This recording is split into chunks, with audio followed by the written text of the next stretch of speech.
Tá. Pronto, já.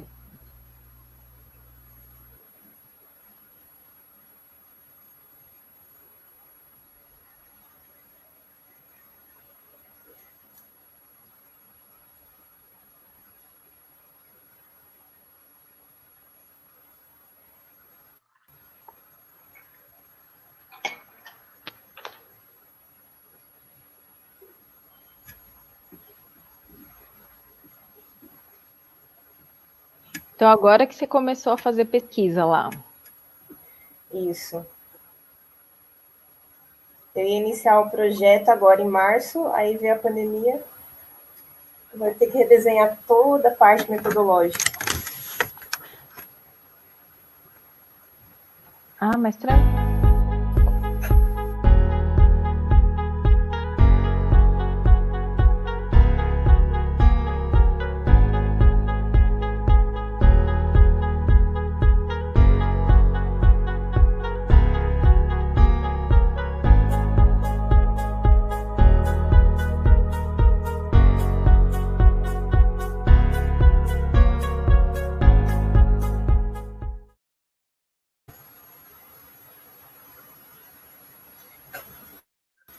Olá, boa tarde a todos.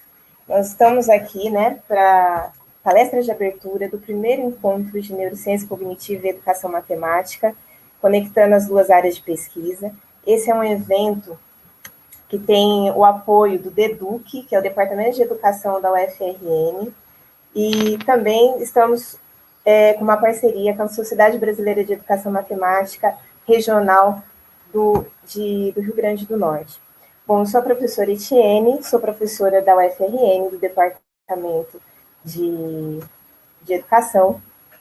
Primeiro, quero agradecer a presença da professora Roberta, que aceitou, né, prontamente o nosso convite para falar aqui sobre neuromitos.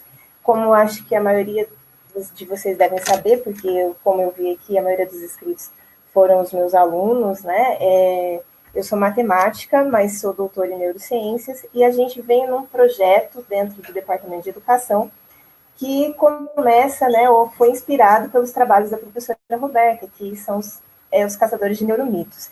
Então, eu venho também desenvolvendo um trabalho sobre neuromitos na educação matemática, ou com os professores que ensinam matemática. E foi isso que motivou, né, esse convite para que a professora Roberta pudesse falar um pouco mais desses neuromitos, que são os neuromitos na educação, com um público bem maior. Então, a professora Roberta é professora adjunta na Universidade Estadual do Norte do Paraná, é docente do programa de mestrado em educação, graduada em psicologia pela Universidade Estadual de Maringá, mestre em ciências e doutora em ciências pela Universidade Federal de São Paulo, com um período de sanduíche nos Estados Unidos, é editora da coleção Caçadora de Neuromitos, também foi professora convidada em curso de pós-graduação, palestras em eventos científicos, lecionando temas como neuropsicologia, neurociência, educação e neuromitos. Coordena o grupo de estudos em neurociência e tem várias ações na área de divulgação científica.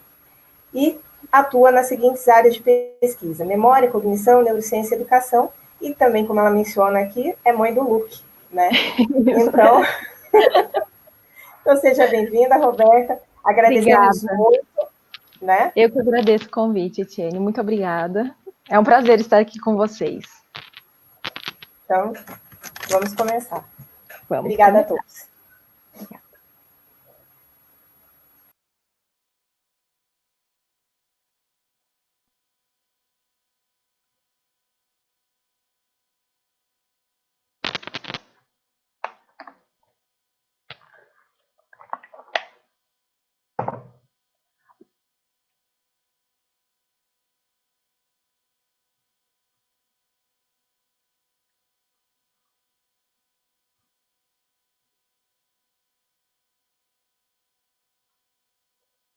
O slide está bem grande assim. Será que tem como diminuir um pouco? Porque não está pegando a tela toda.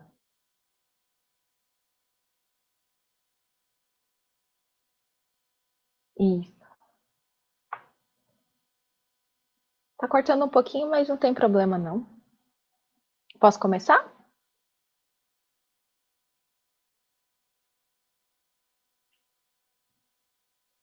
Sim, eu não estou ouvindo.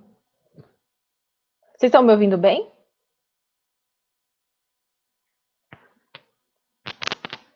Ok.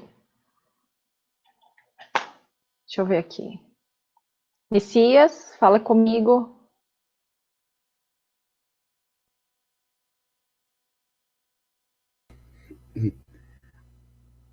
Tá ouvindo bem? Ah, sim, senhora. Pode Pode continuar. começar? Sim. Tá bom. Bom, pessoal, então, antes de começar a falar sobre neuromitos na educação, vou apresentar um pouco sobre o projeto Caçadores de Neuromitos, ok? Bom, vamos lá. Você pode passar para o próximo slide, por gentileza? Bom, o projeto Caçadores de Neuromitos, ele surgiu em 2013, né? Mas antes, eu vou contar um pouquinho como que eu comecei a gostar dos neuromitos, né? Em 2012, eu fui para um evento que chama LA School for Education, que ele seleciona alunos do mundo inteiro para estudar neurociência e educação, né? E contribuições das neurociências cognitivas, tal. Na época foi na Argentina, em 2012, então teve pesquisadores de vários países, né? E uma das palestras foi proferida pelo John Brewer, inclusive ele é um dos autores do volume 1. E ele falou sobre neuromitos, tal, e eu achei muito interessante. Eu falei, nossa, que incrível, tal. E daí eu falei, eu quero trabalhar com isso. Conversei com o professor Orlando, né, nosso querido OFA, né, e em memória agora, né, e enfim, e ele falou, não, vamos trabalhar com isso, tal, e daí, por coincidência, em um evento de neuro, eu conheci a Lari também estava querendo trabalhar com neuromitos, e daí a gente começou o projeto de organização do livro Caçadores de Neuromitos 1, né, que foi publicado em 2015, então depois de 2 anos, a gente publicou o primeiro livro, em 2017, o segundo livro, e, assim, o projeto continua, né? E pode passar, por gentileza? Bom, então, né, no primeiro livro a gente teve colaboração de vários autores, pesquisadores, tanto do Brasil como fora do Brasil. E o que é importante do projeto é que, assim, nós como caçadores de neuromitos, nós somos editores, né? Então, a gente convida especialistas de cada área específica para desmistificar as informações incorretas, ok? Pode ir. Bom, aqui é só para falar alguns capítulos que tem, né, sobre o livro, sobre os mitos, né, se a gente usa o nosso cérebro 24 horas por dia, enfim, se ouvir Mozart aumenta a inteligência, enfim. Depois eu convido vocês a irem no nosso site para saber mais sobre os capítulos que tem no livro. E o segundo livro, né, o volume 2, ele teve o apoio da AFIP, né, que é a Associação Fundo Incentivo à Pesquisa, o Instituto do Sono, lá em São Paulo.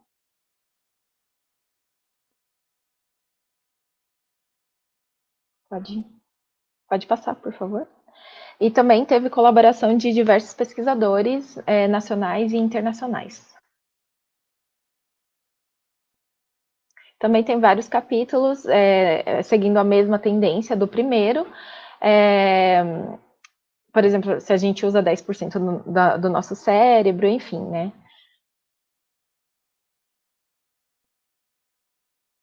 Bom, e aqui é o livro Kids, que depois surgiu a ideia de não só trabalhar com adultos, mas também com crianças, né? Desmistificando a informação para as crianças com o livro Caçadores de Neuromito Kids. Então, o Messias vai passar um videozinho só para vocês conhecerem um pouco o livro para crianças.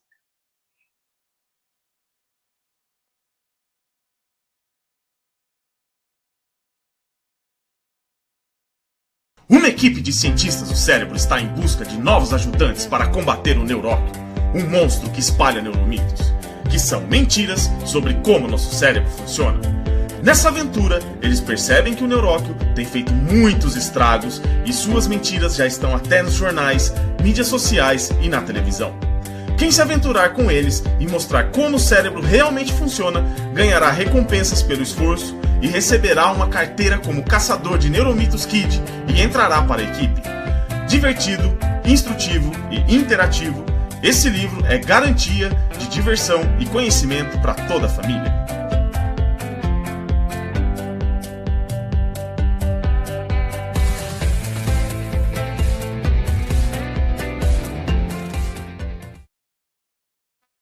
Bom, e então, basicamente, esse é o nosso projeto, Caçadores de Neuromitos. Então, eu não estou sozinha nesse projeto, tenho a parceria da professora Larissa, né, e eternamente do professor Orlando, que, para quem não sabe, ele faleceu no final do ano passado.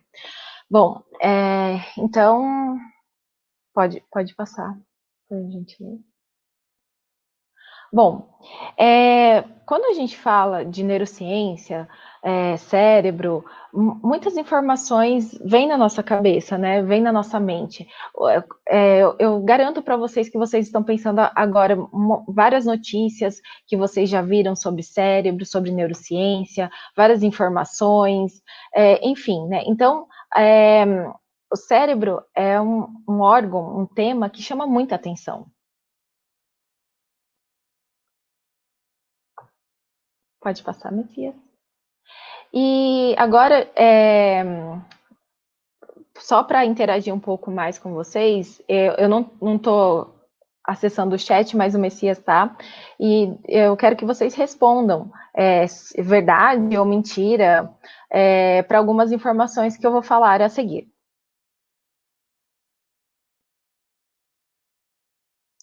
Vocês acham que as pessoas que são mais racionais usam mais o lado esquerdo do cérebro e as pessoas que são criativas usam mais o lado direito? Vocês já ouviram falar sobre isso? Escrevam aí no chat. Outra informação. Vocês já ouviram falar que as pessoas usam apenas uma porcentagem da capacidade cerebral? Imaginam o que elas podem fazer se elas conseguissem desbloquear o cérebro inteiro, né?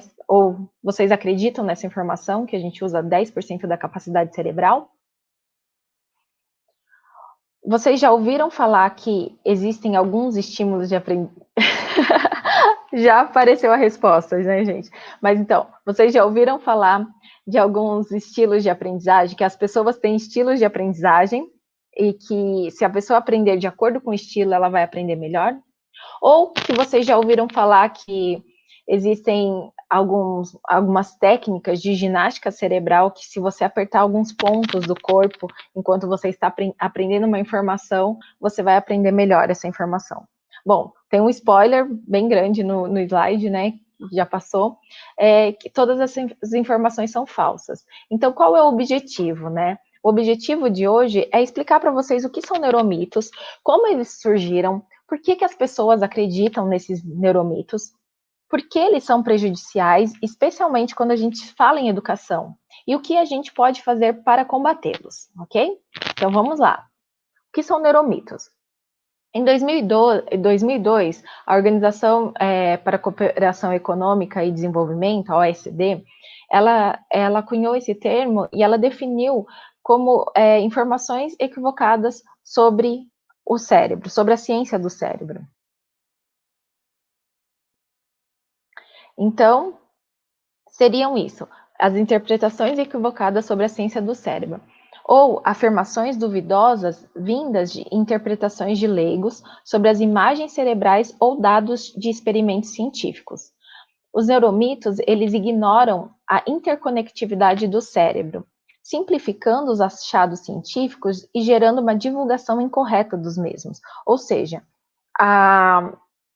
os neuromitos, eles não entendem que eles não pressupõem que o cérebro funciona como um todo. Muitas vezes, quando você vê uma neuroimagem, né, uma neuroimagem é uma imagem cerebral, por exemplo, de ressonância magnética, você vê algumas áreas iluminadas, né, e as pessoas, elas tendem a equivocadamente pensar que aquelas áreas iluminadas são as únicas que estão funcionando no momento, mas não é isso, né? São as áreas que estão mais ativas no momento, e não que as outras não estejam ativas, tá? Então, como que esses neuromitos surgiram? Na década de 90, a década de 90 foi conhecida como a década do cérebro, né? Então, houve muito investimento em pesquisas sobre o cérebro, pesquisas de neurociência. Quando eu digito no Google mesmo sobre cérebro em capas de revista, eu vejo inúmeras informações, inúmeras capas de revistas com o cérebro na capa. Eu tenho certeza que se vocês tentarem lembrar, com certeza vocês vão lembrar de alguma capa de revista, ou alguma manchete de jornal que envolvia neurociência, certo? Ok. Então, a hashtag neuro é a hashtag do momento, né?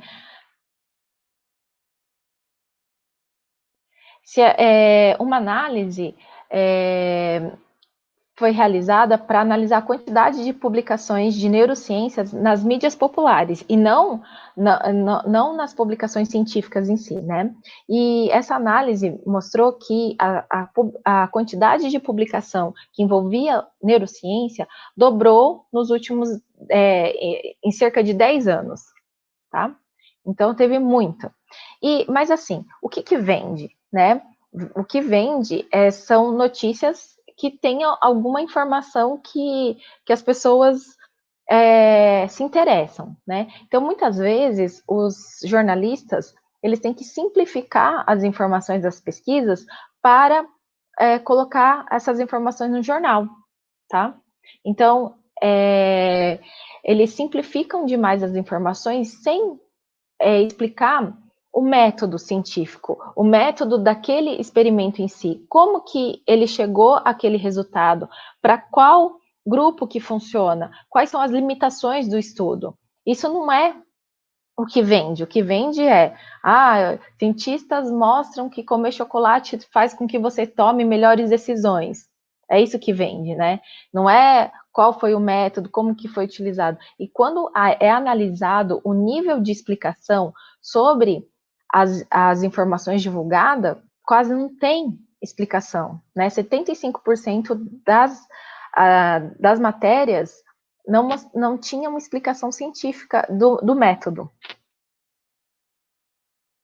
Tá? Então, muitas vezes as pessoas vão por esse caminho, né? As respostas simples, mas erradas, a maioria segue, e as respostas complexas, mais corretas, não tem muita gente que está seguindo por esse caminho. Então, voltando a falar sobre uma neuroimagem, aqui você vê uma neuroimagem e tem algumas áreas coloridinhas. As pessoas tendem a achar que essa neuroimagem representa, esses pontos coloridos, representa só o que está funcionando no momento, mas não é, né? Então, há uma tendência, muitas vezes, a achar que o cérebro não está funcionando todo o cérebro, mas, como eu disse, o cérebro está funcionando, essas áreas são as mais ativas no momento dessa figura, né, dessa fotografia, né? E os neuromitos, eles também vão ignorar a interconectividade do cérebro, ou seja, que o cérebro, ele se comunica, todas as áreas estão se comunicando com as outras. Tá. A partir disso, a gente vê também um fenômeno que é conhecido como neurofilia. O que significa neurofilia? É aquela fascinação pela neurociência, pelo cérebro. Sabe quando alguém coloca neuro na frente, tudo fica mais legal, parece que é... Nossa! Então, quando as pessoas que gostam muito de uma informação, né? Então, neurociência chama tanta atenção que a maioria dos livros da área médica, uma grande porcentagem de livros mais vendidos da área médica no site da Amazon são de neurociência, né? E se a gente for pegar, assim, quem já assistiu o Dr. House, ele não é especialista em neuro, mas 30% dos episódios envolvem doença neurológica. Ou seja, chama atenção, né? Não é a área dele, mas é uma área que chama muita atenção. Inclusive, tem episódios do Dr. House que foram inspirados em casos reais relatados pelo Oliver Sacks. Tá? Bom, tá. Então, se eu sei que as informações sobre o cérebro que a gente vê na mídia são muitas vezes simplificadas, eles ignoram o método, como que a pesquisa foi feita para chegar naquele resultado, ignora que o cérebro funciona como um todo e muitas vezes levando as pessoas a acreditar em informações incorretas. Tá, então é fácil a gente entender que os neuromitos, muitas vezes, vêm de informações pela mídia, né? Então, sim, as pesquisas têm mostrado que a fonte de informação pelo qual os professores e educadores aprendem essas informações tem a ver com a mídia, né? Mas não só isso, gente. Olha que preocupante. Uma boa porcentagem dos professores que foram questionados sobre as informações e sobre a fonte de onde eles aprenderam as informações sobre o cérebro, falaram que eles aprenderam em cursos, né, de formação continuada, em cursos de especializações, enfim, né? Então, isso é muito preocupante. A gente vê que muitas pessoas estão aprendendo coisas erradas sobre neurociência em locais que deveriam estar ensinando informação correta. Tá? Então, por um lado, a gente sabe que a mídia, ela precisa, para que se publique uma informação, ser sensacionalista, porque não é qualquer coisa que chama atenção, né? Pode passar. Eles tendem a oferecer informações relevantes, independente do resultado, porque aquilo que vende, né? Mas a gente não pode só criticar a mídia, a gente tem que entender que a mídia ela tem um papel fundamental para disseminar informações corretas também, desde que seja bem descrito, né, a notícia. Então, se eu sei que existem muitas informações incorretas sobre o cérebro, existe muito neuromito espalhado por aí, por que as pessoas ainda acreditam nos neuromitos? Bom, os estudos que mostram que ainda precisa de mais evidências para que a gente possa fazer uma recomendação sobre um determinado assunto, ou as pesquisas que ainda estão caminhando, tem algumas limitações, elas não viram manchetes, né? Então, por exemplo, essa publicação que a Molly Crockett fez e a equipe dela, eles pegaram dois grupos de pessoas, dois grupos de pessoas tomaram uma bebida, tá? O grupo A tomou uma bebida que era um inibidor de serotonina, que é um neurotransmissor que tem no nosso cérebro. O outro grupo tomou uma bebida que não era um inibidor. Então, era tipo um suco de limão, né? Só que ninguém sabia o que estava tomando. Depois, eles tinham que fazer uma tarefa. A tarefa envolvia tomar decisões, né? E tomar decisões mais justas, enfim, né? São modelos de tarefa que a gente tem na neurociência comportamental, né? Tipo, eu tenho um dinheiro e daí eu divido com você, mas eu fico, sei lá, com 70%, eu te dou 30%. Você aceita ou não? E daí, dependendo da resposta das pessoas, se ela acha justo, ela aceita, enfim, tá? Mas só deixando essa parte de lado, só para entender que depois que eles publicaram essa pesquisa, as manchetes do jornal e das revistas foram: coma um pão de queijo antes de tomar uma decisão, ou coma chocolate antes de tomar uma decisão, para você tomar uma decisão mais justa, né?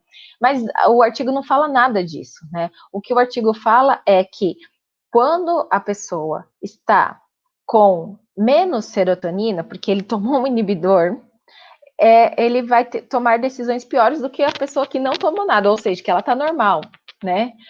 Então, Por isso que é muito importante entender o método, né? Para a gente não cair nessa crença de acreditar nas notícias, né? Sem ter uma explicação de fato do fenômeno. Então, outro fator que leva as pessoas a acreditarem na informação são alguns vieses cognitivos. Por exemplo, viés de disponibilidade. Se eu tendo a acreditar muito em um tipo de informação, eu vou buscar mais informações. Por exemplo, se eu acredito que tem como turbinar o cérebro e vou pesquisar alguns jogos, alguns brinquedos, etc., para aumentar a inteligência, vai aparecer mais produto disso na minha busca quando eu digito no Google, vai aparecer propaganda sobre isso. Então, vai ter muita informação sobre isso disponível e eu vou acabar achando que, como eu tenho vejo muito isso, eu vou achar que é verdade. E também tem um outro viés que chama o efeito da verdade, que você escuta a informação uma vez. Quando você escuta essa informação pela segunda vez, você tende a acreditar que aquela informação é verdadeira porque você já ouviu antes. Então você fala assim, eu já ouvi isso antes. Então deve ser verdade, tá? Outro viés é a questão da pós-verdade, aquele fenômeno que eu acredito que vocês já ouviram falar muito, que a pós-verdade ele descreve situações no qual fatos objetivos são menos influenciam menos do que as opiniões apelativas, né, do que as opiniões e do que os sentimentos das pessoas, a crença das pessoas. Então, se eu acredito em alguma coisa, aquilo lá é verdade, ponto final. E não adianta você tentar me corrigir, porque aquilo lá é verdade. Por exemplo, né, as pesquisas de neuro mostram que a gente não usa só 10% da capacidade cerebral. O nosso cérebro funciona como um todo. Aí, essa história aconteceu comigo. E assim, eu explico para os alunos, enfim, né, durante as aulas, e uma vez uma aluna falou assim, professora, um professor falou para a gente que a gente usa só 10%, e que você estava errada de ter corrigido essa informação, que não é isso, que tem livros que mostram como turbinar o cérebro, como desbloquear áreas, e que eu que ainda não sabia disso, tá?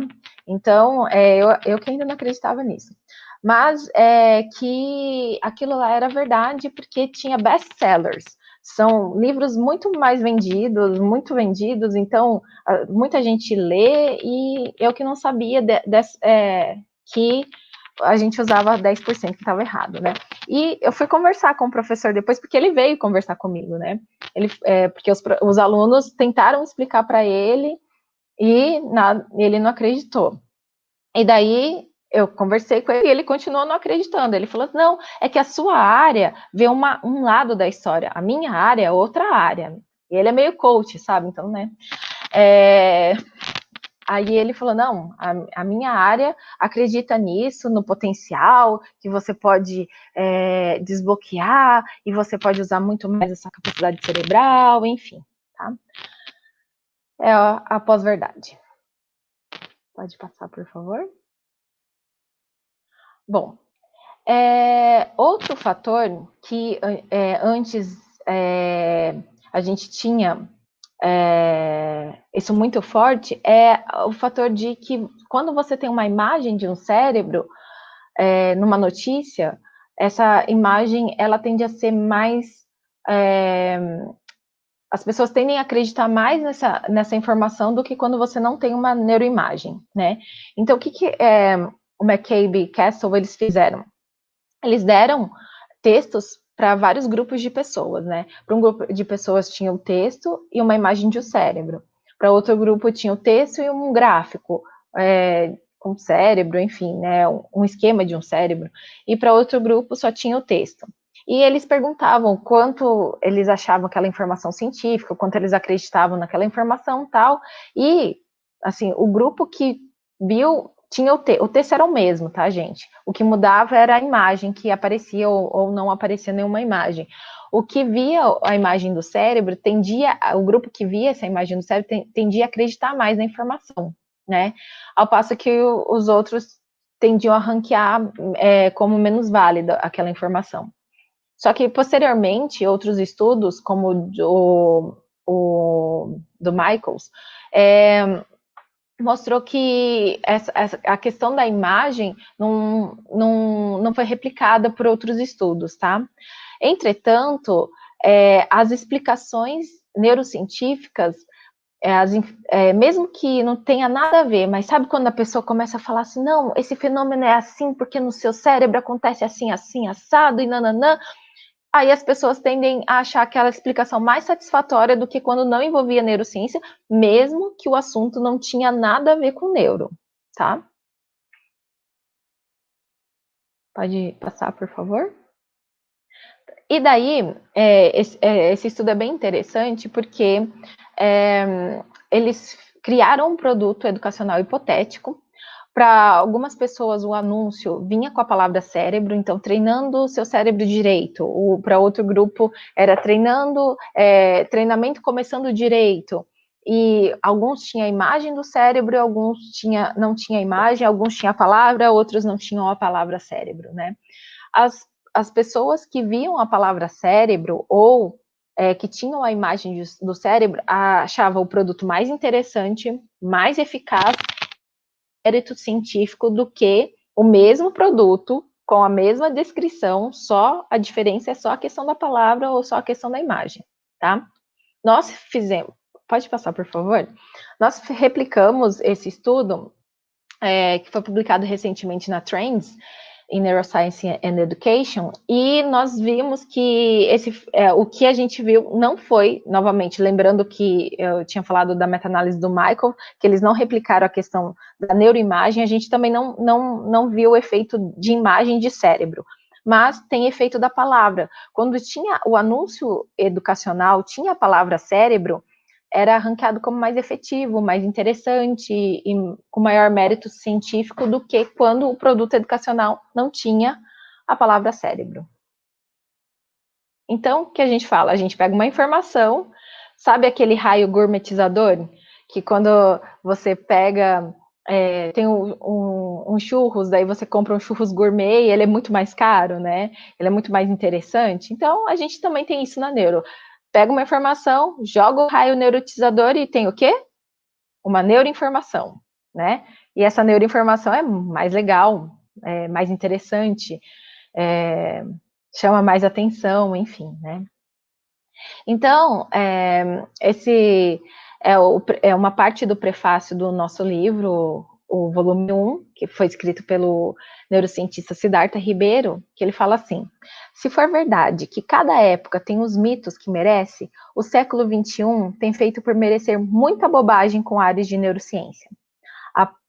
A proliferação de neuromitos cresce à medida em que o público leigo amplia seu fascínio pelo funcionamento do cérebro. Ou seja, que amplia essa neurofilia, né? Esse apetite por informações que tem a ver com o cérebro. Então, você vê neuro em tudo, né? Eu tenho certeza que vocês devem estar pensando aí, nossa, já vi neurodrinks também, aquela bebida que eles falam assim, se você bebe, você tem neurodrink para sono, que você toma e você dorme melhor. Neurodrink Smart, que você toma e daí você consegue estudar melhor, enfim, né, um monte de bobagem. E vende, gente, vende. Mas tá, ok. Se eu sei que os neuromitos existem, se eu sei que tem essa questão da neurofilia, por que eles são prejudiciais, né? Existe algum prejuízo nisso? Especialmente na educação, quando a gente fala em educação, sim.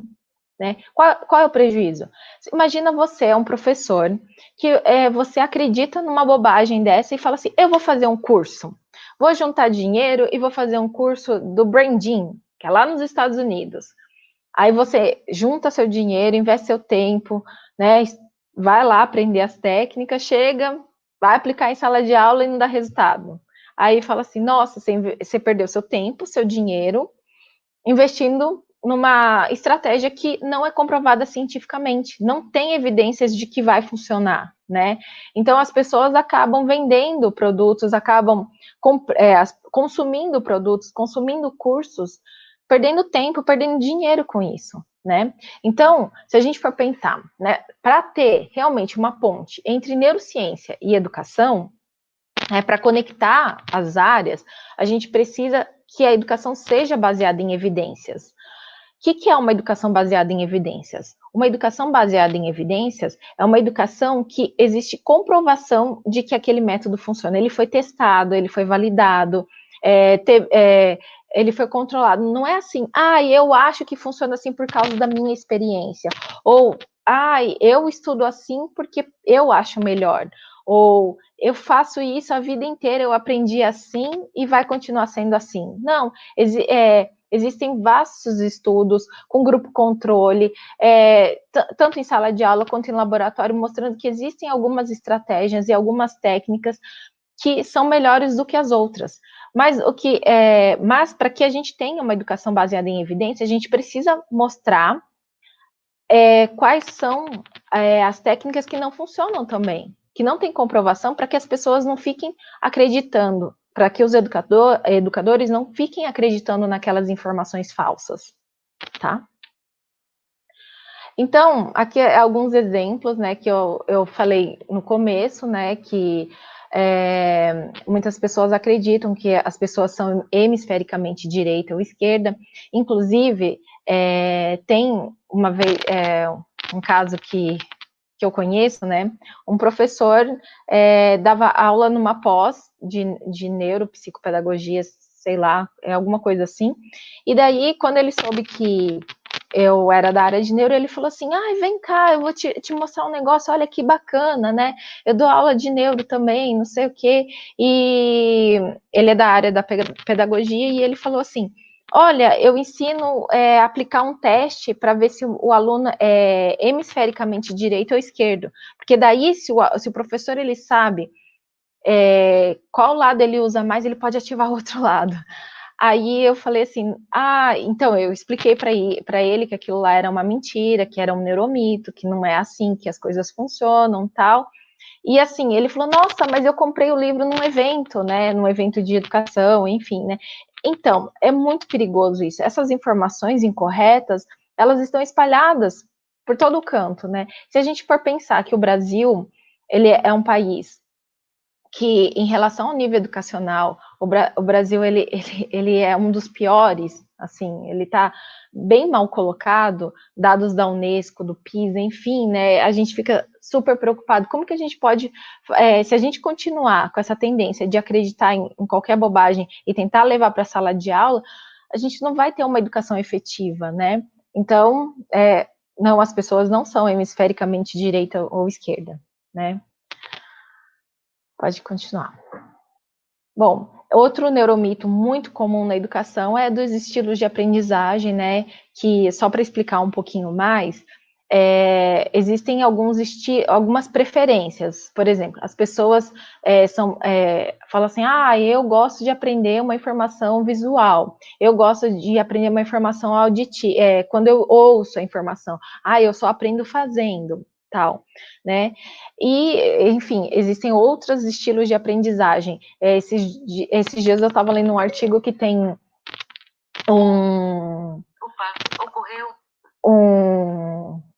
como que fala?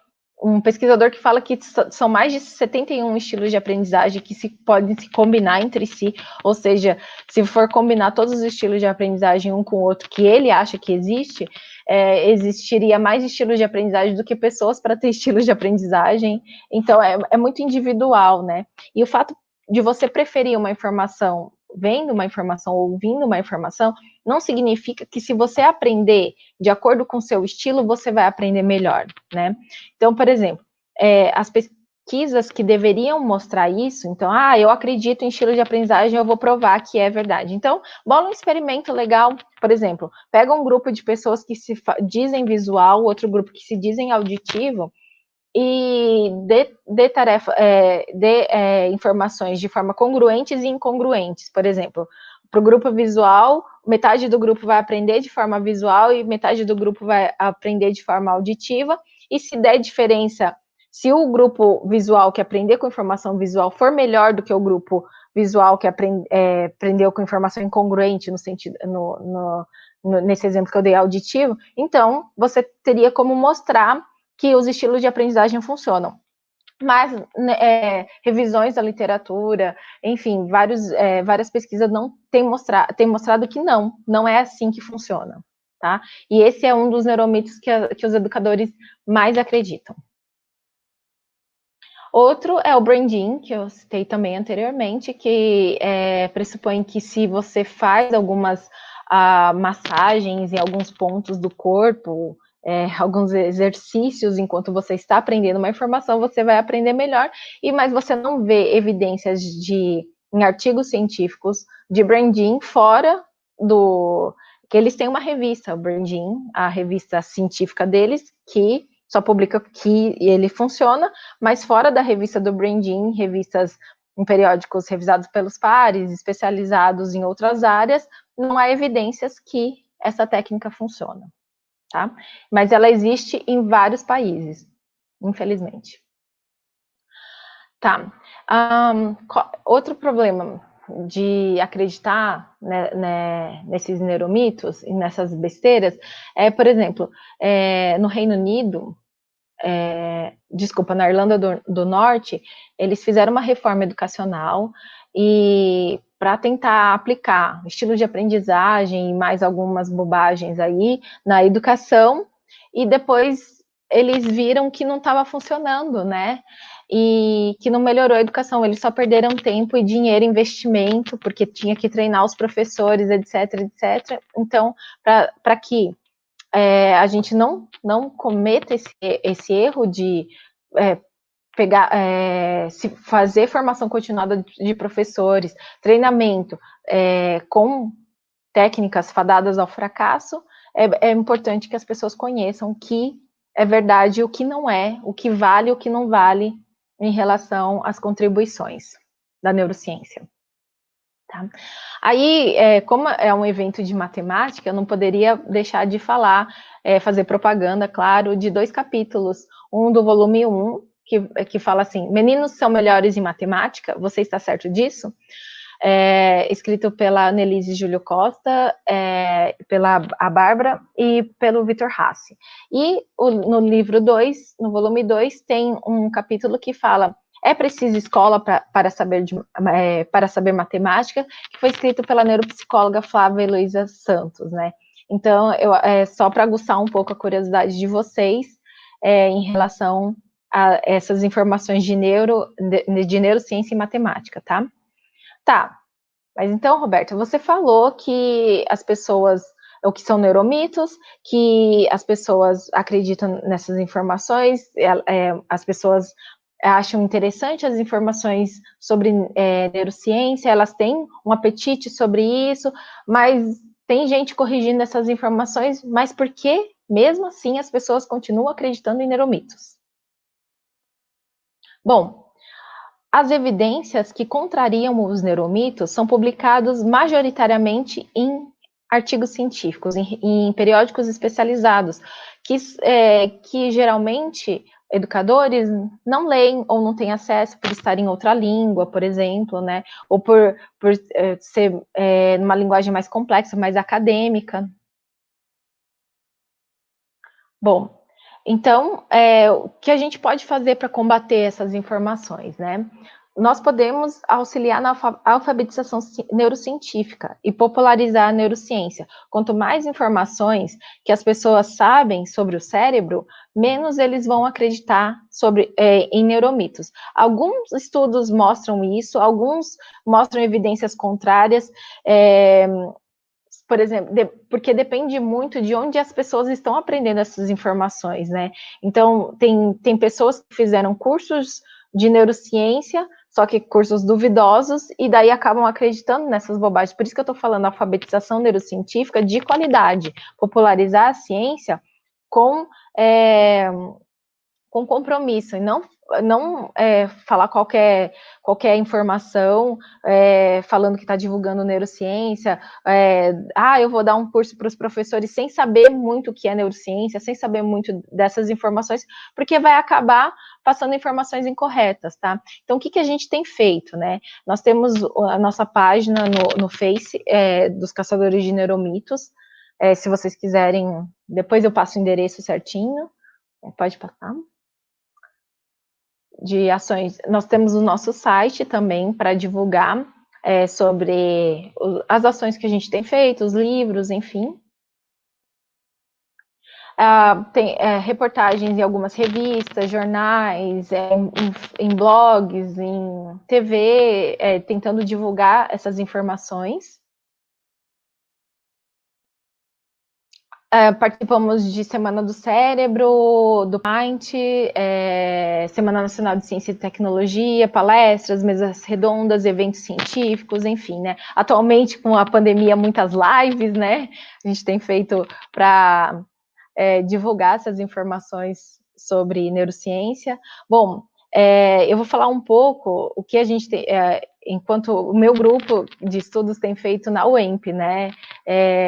Nós temos participado de Semanas do Cérebro, tentando desmistificar, divulgar informações neurocientíficas para a população em geral, por exemplo, por meio de filmes.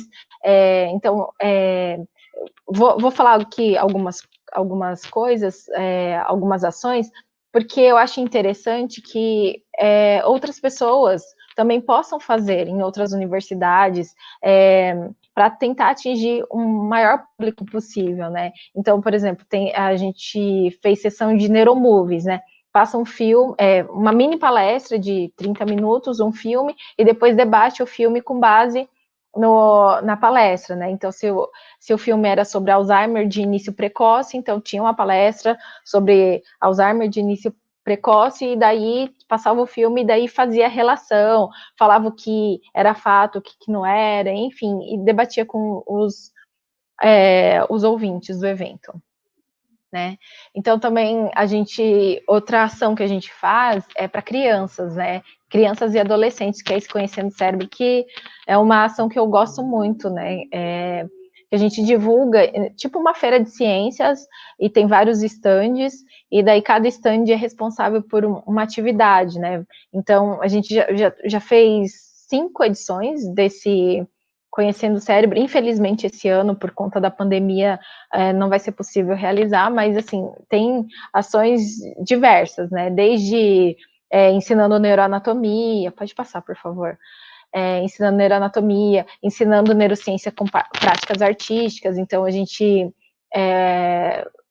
dá cérebros de gesso para os alunos pintarem, explicando, obviamente, né, as áreas cerebrais, e depois os alunos fazem uma pintura, ou pode fazer um neurobalão, ou um cérebro de massinha, de modelar, um neurônio, enfim, né?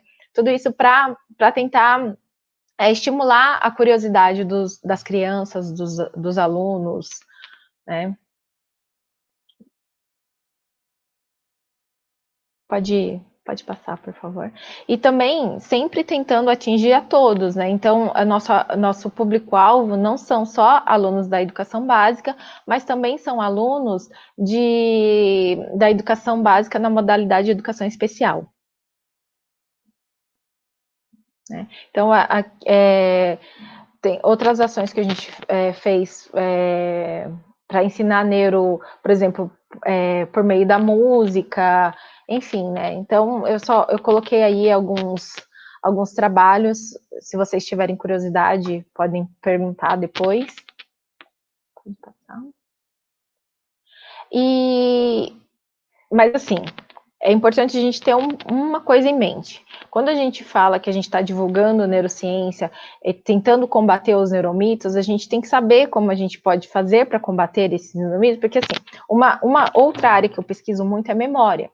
E a gente sabe que é difícil você corrigir uma informação da memória, né? Então, existem algumas técnicas que facilitam para que as pessoas, como que eu posso dizer?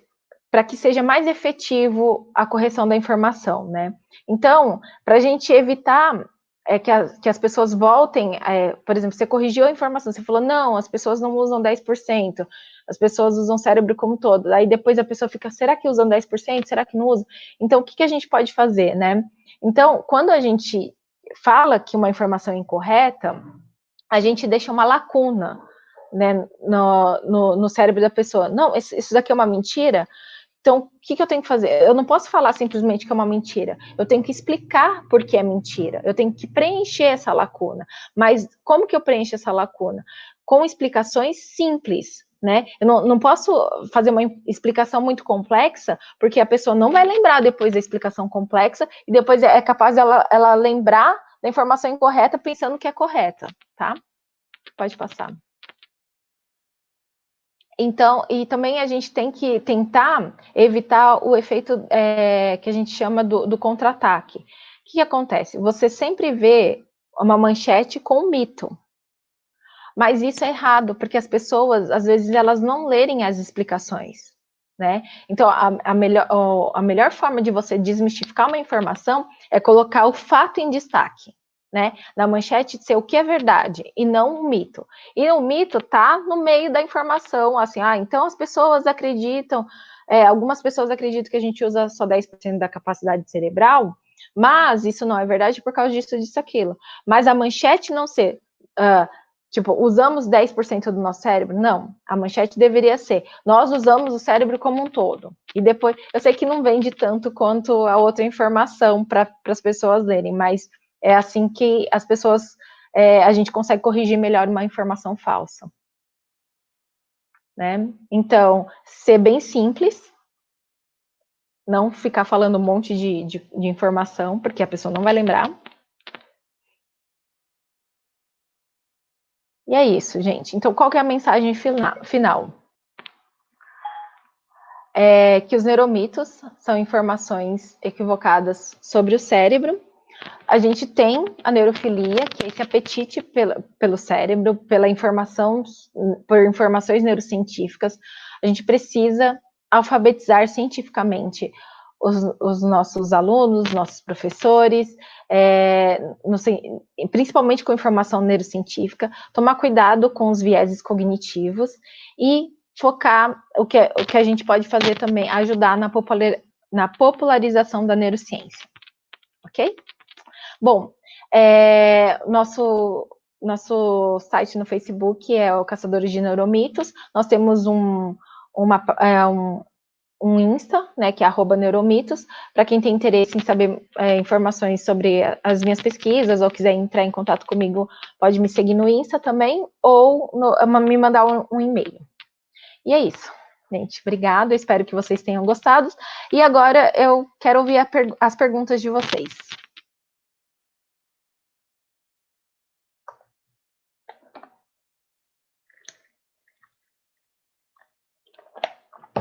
Eu não estou escutando. Pronto, porque eu estava com o microfone desligado. Desculpa. Bom, a gente agradece, né? A palestra maravilhosa. Eu que agradeço. Temos muitos elogios aqui, né? Obrigada. E agora a gente vamos abrir para as perguntas. Então, vou pedir para o Messias, pode liberar algumas perguntas.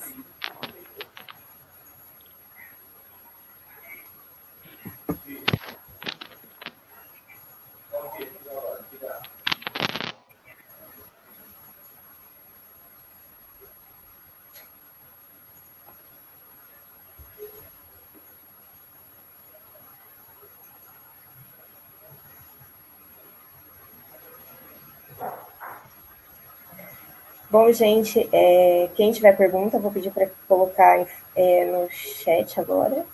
A gente pode ver que tem bastante gente elogiando, né? Então, Elizabeth Gomes Pinheiro, parabéns. Nós temos Obrigada. Muitas pessoas aqui elogiando mesmo, né? Falando que precisamos de mais palestras como essa, principalmente em tempos de fake news, né? E aí, o que me chamou a atenção é que eu estava acompanhando o chat e vi que quando a professora Roberta, né, falou sobre os neuromitos dos 10% do cérebro, todo mundo aqui citou aquele filme Lucy, né, que na verdade foi um dos que seminou mesmo essa ideia de 10% do cérebro, né? Inclusive o Morgan Freeman faz o papel de neurocientista que fala, né? Exatamente. Bom, Salderes de Oliveira Vale Dantas de Souza pergunta para a professora onde encontrar os livros para comprar. Então, Salderes, no site do Caçadores, a gente tem os livros à venda, mas eles estão temporariamente fora do... a gente não está vendendo temporariamente por conta da pandemia, né? E que os livros ficam em Floripa, com a Lari. Eu tinha alguns livros, mas meu estoque acabou. Eu só tenho o do Kids aqui comigo, então a Lari que está com o maior estoque, e daí é no site mesmo. Obrigada, Tâmia. Temos mais um elogio da Sâmia, né? Colocou parabéns, palestra ótima. E eu também quero deixar aqui, né, que qualquer dúvida também com relação à lista de frequência ou evento, é só mandar um e-mail, tá? Nós disponibilizamos uma lista de presença e, na verdade, essa lista é uma planilha que eu vou pedir para registrar, tá bom? Qualquer problema, é só mandar por e-mail. Se alguém não conseguir registrar a frequência, manda um e-mail para o ncognical, né, ou esse que seria ncognição@gmail, que aí a gente coloca na lista, tá bom? Wesley Medeiros está falando, boa tarde, gostaria de saber se a técnica de barra de Axis, que diz ativar pontos do cérebro para diversos campos da vida, seria também um neuromito? Obrigado. Olha, nunca ouvi falar dessa técnica, mas assim, o que a gente, Wesley, a gente tem uma receitinha. Parece mágica, então desconfie, né? É uma coisa que, né? Então, nunca ouvi falar. Pois é. Teve uma outra pergunta que apareceu mais bem rapidamente, perguntando quando a professora virá a Caicó. Assim que essa questão da pandemia passar, né, a professora Etienne, que vos fala, tentará trazer a professora ao vivo e a cores, né, para que trabalhe pelo menos alguns dias com a gente, principalmente no projeto que eu falei sobre neuromitos dentro da educação matemática, né, porque tem muitas coisas também que o pessoal acredita dentro da matemática como sendo um milagre, né, então é interessante a gente criar esse grupo de discussão aqui na UFRN. Bom, Salderes de Oliveira pergunta, fale sobre a técnica do neurofeedback, é um neuromito da atualidade? Então, olha, o que eu ouvi falar, eu não estudo neurofeedback, mas tem algumas pessoas bem sérias tentando fazer pesquisa com neurofeedback, né? Mas eu não sei até que ponto a gente consegue usar ou não, né? Então, eu deixaria essa questão de neurofeedback para uma pessoa especialista na área para te responder. Eu não sei te dizer o que é verdade e o que não é sobre neurofeedback. Bom, Leonardo pergunta, quais os neuromitos mais comuns entre os docentes sobre aprendizagem? Então, Leonardo, depende muito do grupo de pessoas que a gente pesquisa, tá? Tem pesquisas na Argentina, no Reino Unido, na China, no Marrocos, com educadores pesquisando neuromitos, né? Nos Estados Unidos, no Brasil, mas cada país tem alguns neuromitos que são mais... que eles acreditam mais, mas também depende muito do grupo, porque, por exemplo, tem uma pesquisa nos Estados Unidos que foi feita com um grupo de professores que deu totalmente diferente com outra pesquisa nos Estados Unidos com outro grupo de professores, né? Mas, em geral, esse neuromito do estilo de aprendizagem, as pessoas tendem a acreditar muito. Outra questão é que os alunos, eles geralmente sabem o que é melhor para si, geralmente não, né?